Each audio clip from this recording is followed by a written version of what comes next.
There is an old, cynical quote that cuts to the core of modern political life. If voting changed the system, they wouldn't let you vote. We are taught from childhood that the ultimate measure of a free society is simple: the ability to walk into a booth and swap the ruling political party for another.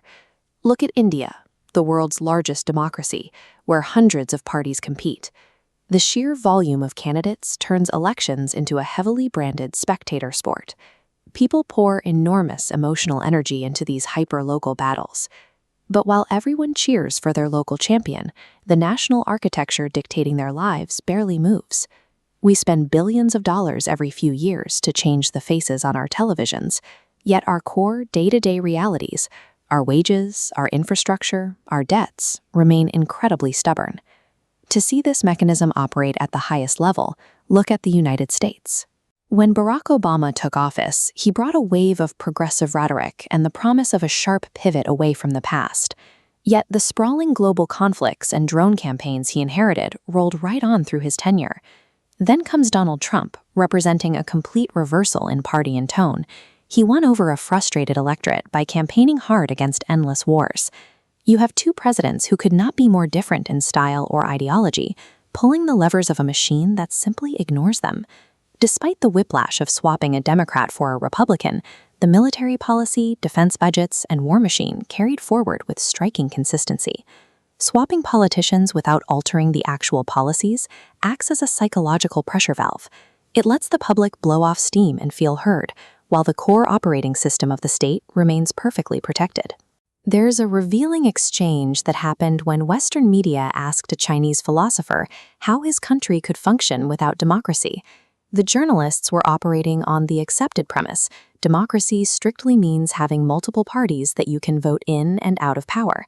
The philosopher countered, the most meaningful democratic power is the ability to rapidly overhaul a failing policy.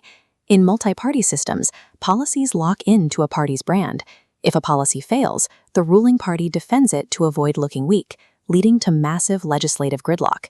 This suggests we might be measuring a government's responsiveness entirely wrong. Maybe we should be tracking the speed of its policy adaptation rather than tallying the frequency of its elections. So how does a policy-over-party framework actually operate on a national scale? Paradoxically, it comes down to survival. Without the ability to use a ballot box as a pressure valve for public anger, a single-party state has no structural excuse for failure. To maintain its legitimacy and prevent unrest, it has to deliver tangible results. This creates a tight feedback loop. When a newly implemented policy fails locally, the central government abandons the initiative and pivots the strategy almost instantly. Contrast that with the West, where populations endure dysfunctional policies and wait out the clock for a new administration. Stripping away the daily tribal drama of party politics forces the creation of a ruthless, highly flexible, and results-driven policy engine. To see the real-world consequence of this adaptive engine, we have to look at the historical baseline of China's rural poverty. This chart shows the raw, quantifiable outcome of prioritizing execution over ideology. By constantly tweaking and overhauling its domestic strategies, the state successfully pulled 800 million citizens out of extreme poverty. Lifting 800 million people out of poverty represents a wholesale transformation of the human standard of living, etched directly into the country's physical infrastructure.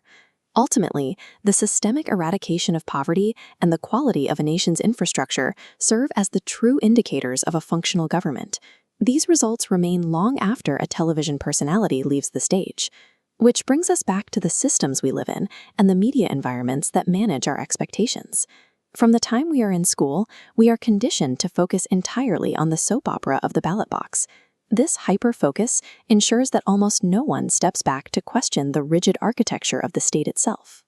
We are granted the permission to vote because the simple act of choosing a candidate poses absolutely zero threat to the entrenched policies of the people who actually hold power.